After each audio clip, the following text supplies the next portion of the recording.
besoin de toi, maître. Heureuse est la mère qui t'a porté et allaitée.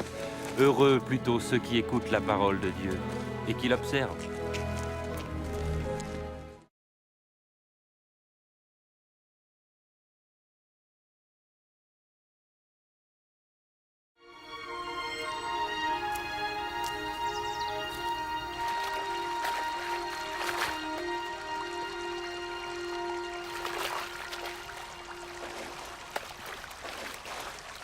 Apprends-nous à prier, comme Jean l'a appris à ses disciples. Quand vous priez, dites « Notre Père qui es aux cieux, que ton nom soit sanctifié, que ton règne vienne, que ta volonté soit faite sur la terre comme au ciel. Donne-nous chaque jour notre pain quotidien. Pardonne-nous nos offenses, comme nous pardonnons aussi à ceux qui nous ont offensés. Protège-nous contre la tentation et délivre-nous du mal. »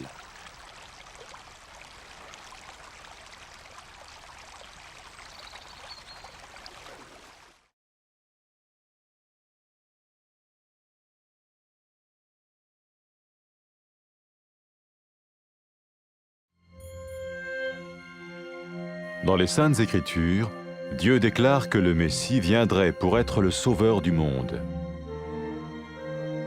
La vie de Jésus prouve qu'il est bien celui dont les prophètes avaient parlé. Ésaïe a prophétisé que la Vierge deviendrait enceinte et qu'elle enfanterait un fils. Des siècles plus tard, la naissance de Jésus accomplissait cette prophétie.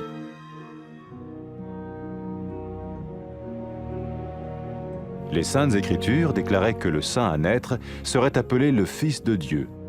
Cela signifiait que Jésus serait le Fils de Dieu au sens spirituel et non au sens physique. Nous le voyons par sa manière de vivre. Il a guéri des malades, il a pardonné leurs péchés, les a ramenés à Dieu et leur a promis une place dans le royaume éternel de Dieu. Il s'est offert lui-même en sacrifice pour le péché à leur place. Puis il est revenu à la vie, victorieux sur la mort selon le plan de Dieu. Jésus a dit « Personne ne me prend la vie, mais je la donne de ma propre volonté. » La vie de Jésus n'a pas seulement accompli les écrits des prophètes, mais elle a aussi confirmé la vérité de la sainte parole de Dieu. Les prophètes avaient écrit « Ta parole, ô mon Dieu, est parfaite, elle dure à toujours. » Jésus lui-même a dit « Le ciel et la terre disparaîtront, tandis que mes paroles ne disparaîtront jamais. » Jésus est venu pour nous donner la vie dans toute sa plénitude. Et quand l'homme a désobéi à Dieu dans le jardin d'Éden, il a choisi sa propre voie et ses actions l'ont séparé du Créateur.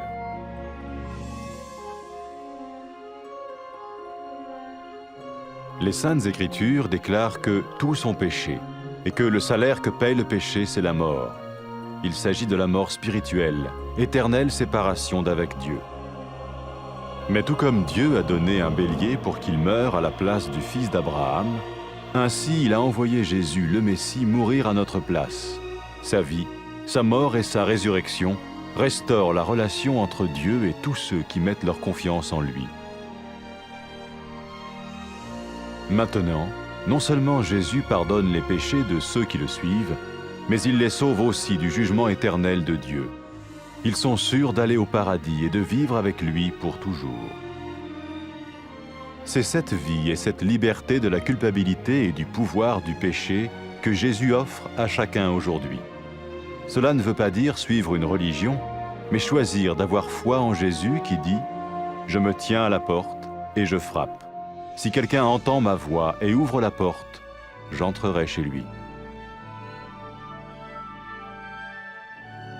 Cela veut dire se tourner vers Dieu et croire que Jésus vient dans nos vies pardonner nos péchés et nous rendre tels qu'il veut que nous soyons. Il ne suffit pas d'approuver intellectuellement ce qu'il dit, ni de vivre une expérience émotionnelle. Nous le recevons par grâce, au moyen de la foi, par un acte de notre volonté.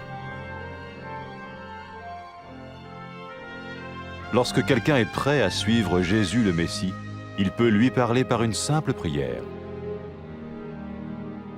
Peut-être êtes-vous prêt maintenant à ouvrir votre vie à Dieu. Si oui, vous pouvez vous joindre à la prière suivante, silencieusement. dans votre cœur. Seigneur Jésus, j'ai besoin de toi. Merci d'être mort sur la croix pour mes péchés.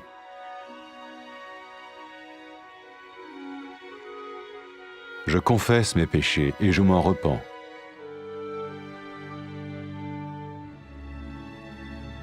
Je t'ouvre la porte de ma vie et je te reçois comme mon Sauveur et Seigneur.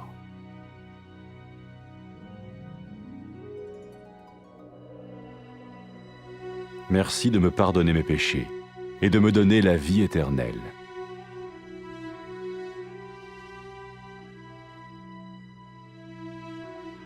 Fais de moi le genre de personne que tu veux que je sois. Maintenant que je deviens l'un de ceux qui te suivent. Amen.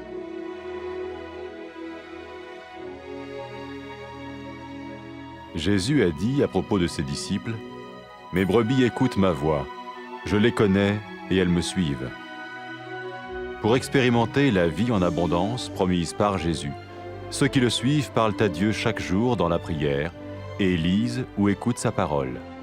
Ils parlent de lui à d'autres personnes et rencontrent régulièrement ceux qui l'aiment et le suivent.